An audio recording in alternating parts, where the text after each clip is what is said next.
Well, I will say the president was extraordinarily well received in our caucus. You never saw a more packed House, standing room only. He was extraordinarily well received. And what I saw was a president on the brink of making transformational change for this country. And he needs all of us as partners. So it was a delightful visit. He spoke from the heart with great honesty about what we can do, both with the infrastructure bill, but also with what he calls the human infrastructure bill, Build Back Better plan.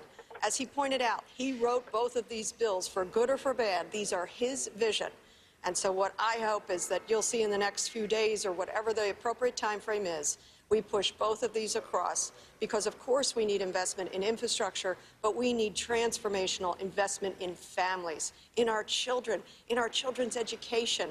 I am so excited about what we will do around children, universal pre-K, community college, HBCU tuition, child care credits, tax credits, what we will do for seniors through the expansion of Medicare. This is a moment, and that's what the president talked about. This is a moment in history.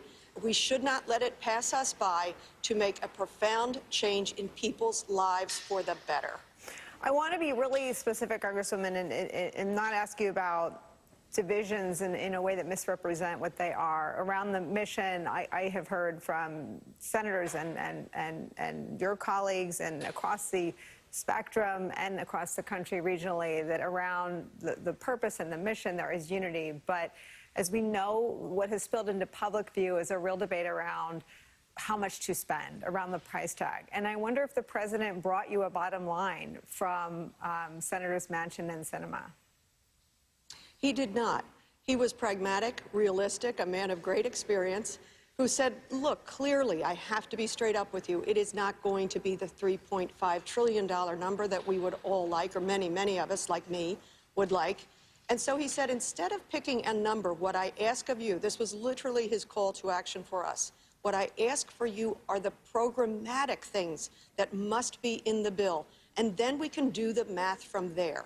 He also talked about something that I believe in, which is, for example, the one initiative that I care deeply about is free community college. What's in the bill now is a 10-year program. It's spending over 10 years for that.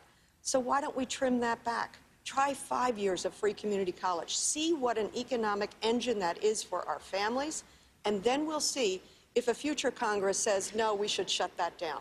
So the way you can deal with the dollars is to trim down the number of years that any one of these programs moves forward. So he said, don't work by the math, work by the programs, the minimum, most important programs to make transformational change here. So it sounds like with this unity around sort of mission and purpose and policy, you all have really moved to how, to the tactics. And I wonder if you can tell me, other than community college, moving it from 10 to 5, what else you think should be on the table or is? Well, I hope really the base programs that we've talked about are all in there. And just deal with the timing of them. The other thing that the president mentioned, and I keep mentioning, is remember, this number, whether it's 3.5 or it's 2.5 or it's 2, this is a 10-year, this is a number of years spend. So what we can do is take a look at any one of the programs. The child tax credit, how impactful that has been already. That will expire in a year. We want to make sure we continue that. So continue it several more years. What that has already done is lift 40% of children out of poverty, out of hunger. These programs are literally transformational for the many, for those who are struggling the most, for those in the middle class. And as I said, if we put these in place for a certain number of years, let's take a look. I have a feeling that Republicans and Democrats, independents, and people of no party affiliation will see how good they are for the country, how good they are for GDP, how good they are in terms of trimming down inflation and increasing jobs. As I said, this is just such an extraordinary opportunity in some of the most difficult days, and it's a broad-based extraordinary opportunity. It's not a political opportunity. Well, the political reality, though, hangs over all of you, certainly over this president. How much pressure do you feel to help him regain momentum after a very challenging several weeks? I have to admit to you, standing there with the president, I feel a confidence about this president. based on his experience, his relationships, his understanding of this institution, and the understanding of where we're going. The thing that I care about more than his political credibility, because I think he has it, is what the American people need.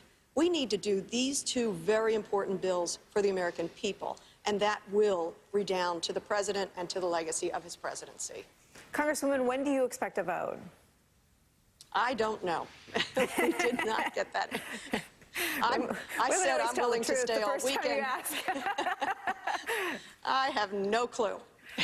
Can you just tell me what the process is? The process really going into each of the policies around which there's an agreement, and maybe shortening 10 years of free community college to 5, and trying to, like the movie Dave, you know, budget smudge it, trying to get the numbers to add up to something that could fly in the Senate among folks like Manchin and Sinema? Is that what's happening right now? I assume at a level much higher than mine, that's exactly what's happening. And also, the president was very realistic about the 50-50 margin in the Senate. And certainly, we now are just being able to tease out numbers from Senators Manchin and Sinema. But the president, as he pointed out, has spent tens of hours with those two senators in order to come to yes. I have a confidence that we will get to yes, as I said, not because of the presidency, but because the American people are at stake. And I appreciate your candor, and you always showcase that for our viewers in not knowing when, but would you be surprised if it were days, weeks? I mean, could you put it in sort of a framework, what you're expecting, days? I hope it's within days. Literally, I talked to members of leadership to say, it's easy for me to say, I live only in suburban Philadelphia, but I'm happy to stay put or take the train or come back, whatever it takes.